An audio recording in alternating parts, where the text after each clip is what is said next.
Hi and welcome to Knockhill for round 4, 5 and 6 of the BRSCC Mazda SuperCup Championship. We have a lot of potential championship winners here. Starting high up on the grid, it's over to Andy McEwan to take you through the race. Thank you very much, guys. Yes, cars lining up on the grid ahead of the first race of the weekend here from Knockhill, and here is how that grid looks. It's Luke Herbert and Aidan Hills on row 1, ahead of Carl Garnett and championship leader Jack Harding on the second row. Another race winner at Silverstone last time out was James Baldwin. He's alongside Steve Roberts on the third row, ahead of Johnny Greensmith and Colin Bysout continuing his form in the opening round. Nick Dunn and Simon Baldwin round out the top 10, ahead of Will Stevenson and Lewis Carter, and Sam Tatler, Alec Lyndsay, Darren Stapleton and Jack Sycamore down on the 8th row of the grid. 9, Gary Townsend and James Kell, whilst Christian White is down on row 10 with Tom Parker, and it's Alex King and Mark Swarbrick, Nick Rutter and George Grant on the 12th row of this mammoth grid. So it is going to be a very busy trio of races here around the tight, twisty Knockhill circuit being run in reverse direction. The first time ever that Mazda MX-5 SuperCup have competed on this layout at Knockhill. The red lights go on, they go out now. We're away and racing, and who will get the best start on the run down towards the hairpin for the first time? Aidan Hills trying to get his car across in front of Luke Herbert, but Herbert has the inside line, and that should prevail, but we don't really know what to expect with this layout of racing here at Knockhill. As they turn left, it will be Herbert that leads the way. There's Colin Bysout trying to go around the outside of James Baldwin. They end up in the dirt. Does anyone else end in the gravel coming out of turn 1? Doesn't look like they do. On board with Bysout now as he rockets down towards the left-hander at Clark's. That's Johnny Greensmith on our left, and I think Steve Roberts directly in front of us. Johnny Greensmith trying to recover from a slightly loaded grid position down in 7th. The man who arrives here third in the points, despite not having won last time out. Oh, and 2 cars off in the barriers, or 1 car in the barriers, and 1 rejoining, and the car that's in the barriers went in fairly heavily, and that's Darren Stapleton, I'm afraid, car number 44, who has gone off on the first lap. Leading group, though, make their way towards the end of lap number 1, on board with Colin Bysout, looking back at Simon Baldwin there, the stepbrother of James Baldwin, who's running a bit further up the road, as we leap over the hill there onto the pit straight once more. It's a short, sharp lap, and if anything, it's even more spectacular in this reverse direction. The only question is, where are the overtaking places likely to be? This is probably the most likely place that you'll see people making a move. No one in the lead group attempting one, but further back Nick Dunn there looking to the inside of Lewis Carter. They will run side by side through the corner, side by side out of the corner, but Lewis has that momentum on the outside line, and that's something I think we'll see quite often down in that corner. Just because you're on the inside line on the way in doesn't necessarily mean that's the quickest line on the way out, and in fact on the outside line that's quite often where the momentum is. So down out of Clark's they go. Looks like they're going to leave Darren Stapleton's car where it was. They now take the leap of faith through the chicane. Look at that, what a shot that is as they launch themselves into oblivion. The drivers can't see where they're going to land as they come through the chicane until they're already fully committed to the corner, and so it's very, very easy indeed to make a mess of that part of the circuit. There's Steve Roberts, car number 56, 9th in the points after the opening 3 races at Silverstone. He'll be a bit disappointed with that as he begins his 2nd season in the Mazda MX-5 SuperCup. Colin Bysout, meanwhile, 6th in the championship. That is a huge upswing in performance of Colin in not his 2nd year of the championship. He's one of the more experienced drivers, but just been struggling to find that outright winning pace. In front of us, we've got side by side, and that's Carl Garnett getting eased out wide by, I think that was Simon Baldwin there, as they went down into the hairpin. And so Carl Garnett, well, he's going to lose 1 place. No, it was James Baldwin, I beg your pardon, who went through. And Johnny Greensmith now trying to follow him through as well. Greensmith has the inside line down in towards Clark's. Late on the brakes, braking on a turn, and then you've got to throw the car back the other way, but that doesn't deter Greensmith, who is able to move his way through into 5th position and starting now to work his way back towards the end of the field that he will feel he should be at. But it is all allowing those top 3 cars just to make a slight break. Herbert leads the way, Aidan Hills in 2nd, and Jack Harding in 3rd. Then it's Blake Baldwin 4th, Greensmith 5th, Garnett 6th, Roberts there in 7th place. That's the next little group of cars as they make their way up towards Duffus again. Leap over the curb for some of them on the inside, but actually in the early stages of the race, lots of the drivers being fairly tentative with their curb usage. That will change as the race goes on, I'm sure. Flash over the start-finish line, very, very fast indeed there, and down towards the fastest part of the circuit, which immediately precedes the biggest braking point on the circuit down at the hairpin. The leaders making their way out of the hairpin now, and it is going to be Luke Herbert who continues to lead the train. Now, where is Aidan Hills going to make his attack? These two are teammates, remember. They get on very well off track as well. They spend most of their time between races chatting away and hanging out in the paddock, and therefore they will have that respect for each other on the track. But that won't stop Aidan Hills trying to find a way through, that's for sure. cars get fully airborne there through the chicane. That is such a spectacular sequence of road. And then into the left-hander there at Scotsman, back up the hill once more. There's Colin Bysouth there, the zebra liveried car, then Simon Baldwin and Lewis Carter just inside the top 10 then, still in front of Nick Dunn by the looks of it. So Nick Dunn there, one of the 2 Clapham North liveried cars. He and George Grant, of course, teammates in the series. As they flash their way back across the start-finish line, and Aidan Hill's not really quite able to stay with Luke Herbert at this stage of the race, it would seem. Stand on the brakes very steeply downhill. Again, it's Dunn who has a little look at the inside of Carter there. They will run wheel to wheel through the corner, but is Lewis Carter going to be able to use that momentum on the exit to hold on to the position again? We'll wait and see. Further back, there's Gary Townsend, the 223 car. A bit further down the order than he might like, and a big sideways moment just in front of him for Alex King, and that will allow Gary to get alongside on the run down in towards Clark's. Maybe see in the background whether that move paid off. Looks like Lewis Carter has just lost a place though. I think that was Sam Tatler who came up the inside of him. And so as they turn their way through, it is, I guess indeed, Sam Tatler there, number 66, who found a way past Lewis Carter. So that now puts him just inside the top 10 and takes a bit of pressure away from Nick Dunn. So in fact, no, it won't put him top 10, it'll put him 11th because Nick Dunn also went through. Remember, we saw him starting that move on Lewis Carter at the hairpin. He did make the move stick, and Sam Tatler was able to follow him through. So you can overtake around here. It's not just the hairpin where you can overtake, although that may well still be central to most overtaking manoeuvres, even if they don't end at the hairpin. They may well start at this part of the circuit. Most of the drivers chatting to them in the paddock pre-race were saying that they were concerned about where they were going to be able to make their moves around here. And although at the front they're all minding their P's and Q's for the time being, you can anticipate that that may well change as the race goes on and the aggression levels start to come up and the frustration levels maybe start to go up. Right now, though, everyone being frustrated by the fact that they cannot catch Luke Herbert. Luke Herbert has this 2 or 3 car length advantage, not a huge amount, but in Mazda MX-5 terms, that's comfortable. And car number 1, the reigning champion, looking to try and make up for what was, by his standards, a disastrous Silverstone round for the opening round of the season. Back with Colin Bysouth, looking back at that quartet of cars in our mirrors that are getting smaller in our mirrors because Colin is starting to pull away from the Simon Baldwin train. Simon coming under pressure from Nick Dunn now, and Nick Dunn will try to find a way through. Oh dear, another car in the gravel down at Clark's, and this time it's Will Stevenson who has beached himself in the gravel trap. And that has not made the tyre wall, which is good news for Will because that means there's no damage to the car. It's bad news though for us because that means that because it's not quite as far off the circuit, it might require a safety car intervention to get it moved to a safer position. We shall watch with interest to see whether the safety car is called out. I'm going to say they'll bunch the field up, but in the lead group at least, they couldn't be much more closely bunched. Hard on the brakes in towards Clark's. There is Sam Tatler. He's already latched onto the tail of Nick Dunn. But the leaders about to come through to the completion of a lap, and will they be greeted by the safety car, I wonder.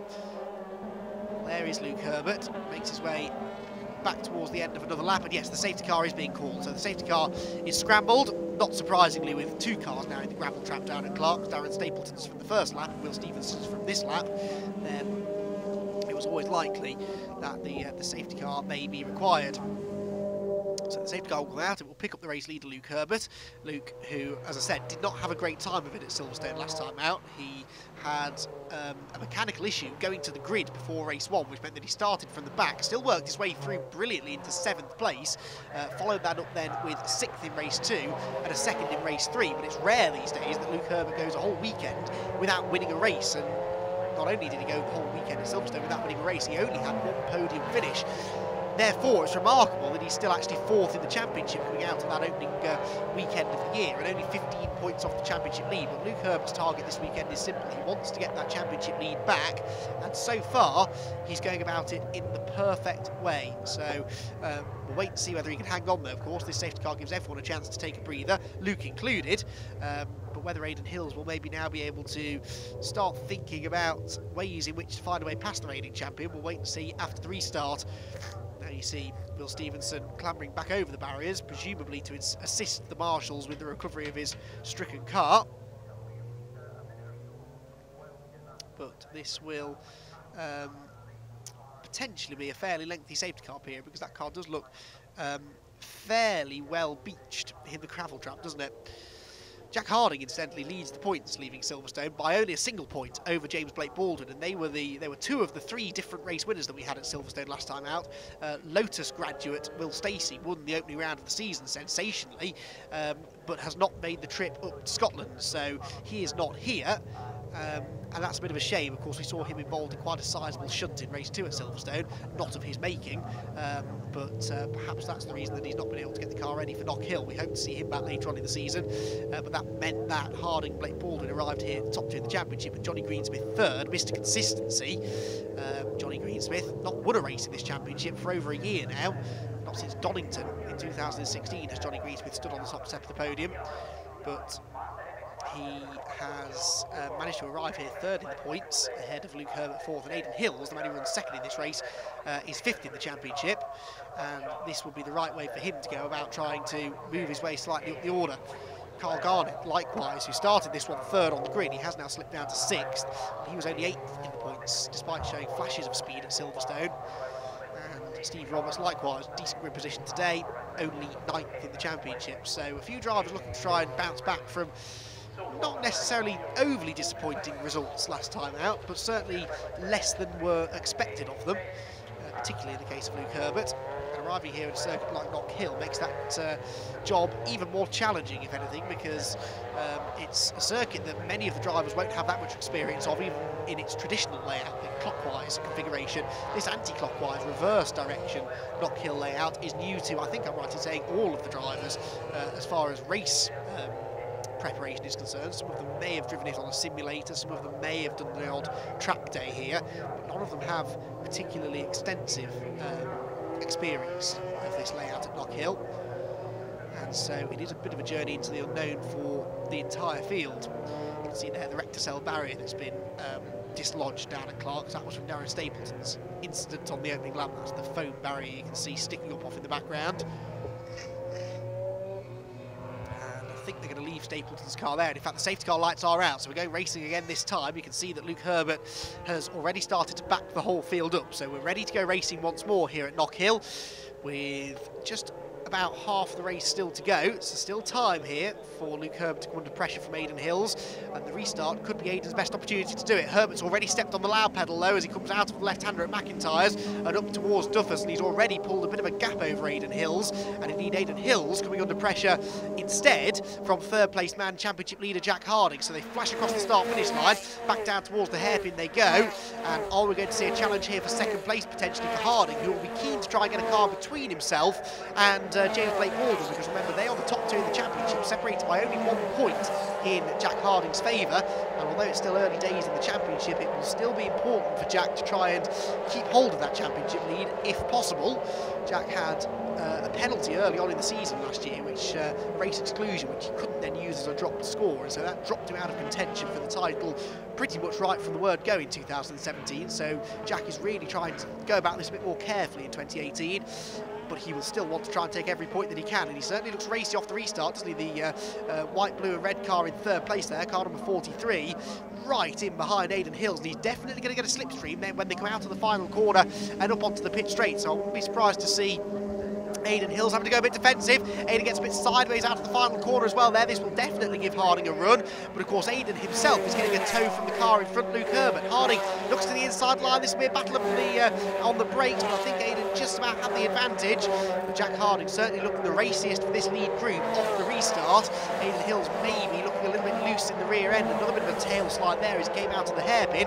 Gets the power down well though still, despite that bit of tail action, and is able to pull a bit of a gap once more on Jack Harding.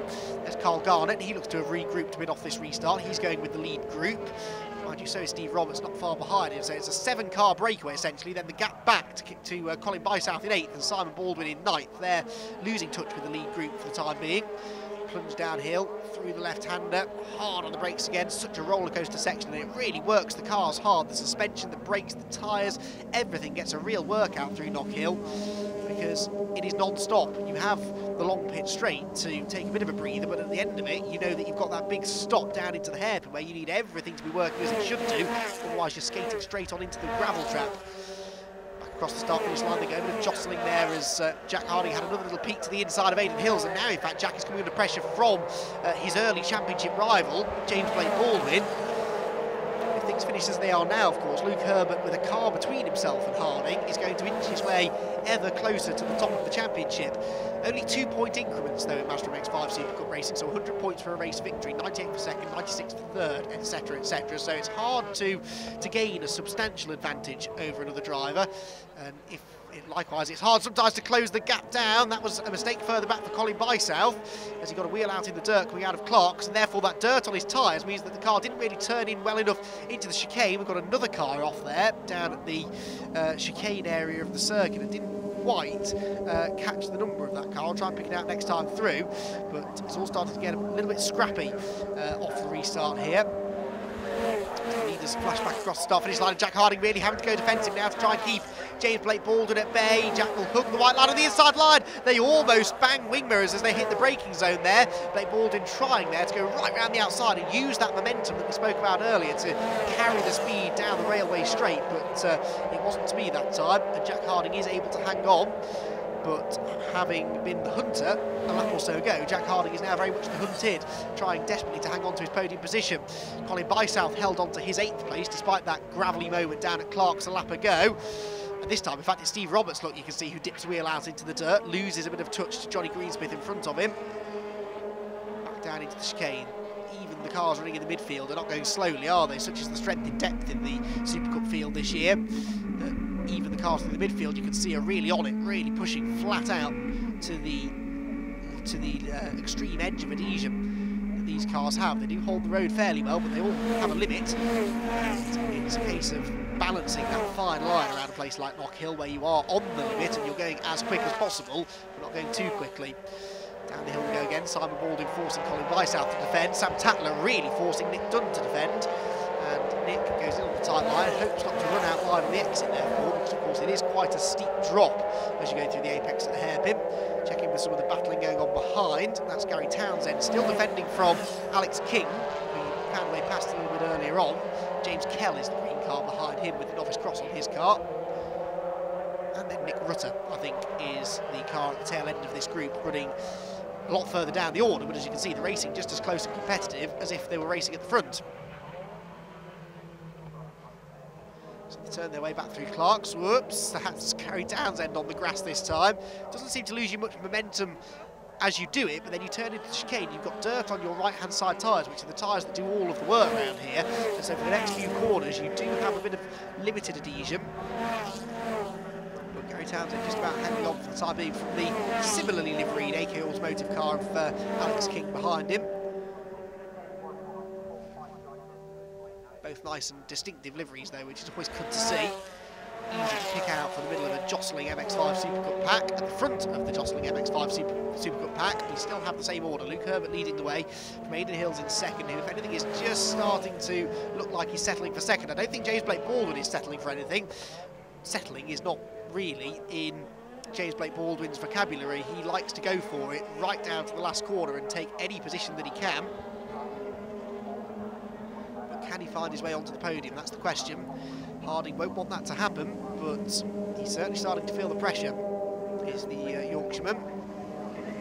Back out to the final corner, using a bit of the, well, what would be pit lane exit, the traditional layout of Knockhill. It's now the pit lane entry.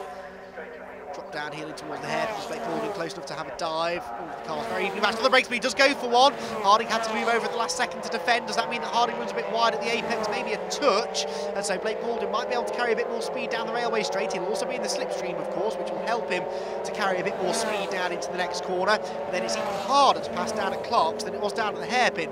Almost locking bumpers there. It's going to the braking zone and up the inside line goes James Blake Baldwin. There's been a contact between the two of them. Jack Harding's out in the gravel. Oh no, well you could see that coming. Blake Baldwin was getting a bit frustrated there, but he has found a way through, and Greensmith comes through into fourth as well. So Jack Harding will drop down into fifth position. That's more championship points lost, and he will now lose the championship lead. So not what was supposed to happen there for Harding. It was a forceful move for Blake Baldwin, but we sensed that it was coming. He was definitely looking a bit quicker than Harding, and he got the run down the straight in towards Clark's and had to go for it. When you have half a chance around here, you have to be committed and you have to go for it, and that was very much the attitude there of Blake Baldwin. So Blake Baldwin is into 3rd place now. Has he got time to chase down the leaders? Probably not, because we're running into the final minute or so of the race now. Aidan Hill's just that 3 or 4 car lengths back now from Luke Herbert, so not really close enough to attack for the race lead for the time being. Luke, you sense, has got this under control. Aidan Hills will be fairly happy with a 2nd. That would be his best finish of the season so far. He had a 3rd in race 2 at Silverstone last time out, did Aidan, who is still pushing on though. He gets out wide over the dirt coming out of Clark's. Got to be careful doing that because you can get pinged for exceeding the track limits. Really launches into the air there through the chicane, does Aidan. Herbert appears to have this one more or less under control. Of course, that's me putting the curse of the commentator on him now, which I'm sure he'll thank me for, but it's been a faultless performance thus far for the reigning champion. And he comes out of the final corner, back across the start-finish line, and possibly onto the last lap. Yes, last lap board is held aloft, so one more lap around the Knockhill anti-clockwise circuit they have.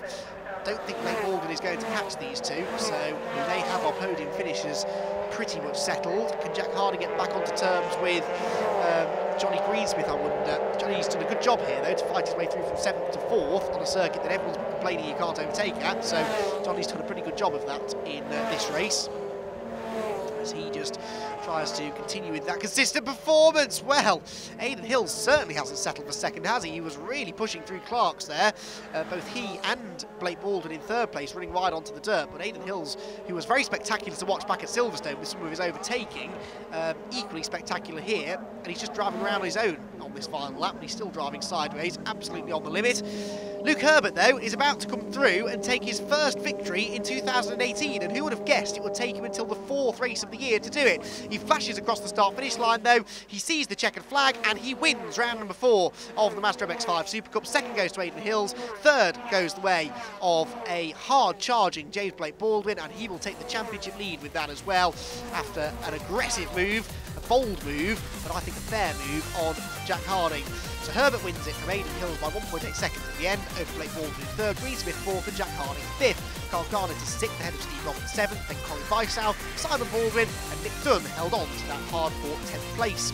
Sam Tatler is 11th, ahead of Lewis Carter and Jack Stickmore. Christian White, who worked his way up to 14th, ahead of Gary Townsend. Then Alex King, James Kell, Mark Swarbrick, and Alan Livesley. And then we have on finishers Tom Parker, Will Stevenson, George Grant, Darren Stapleton, and Nick Rutter was excluded post-race.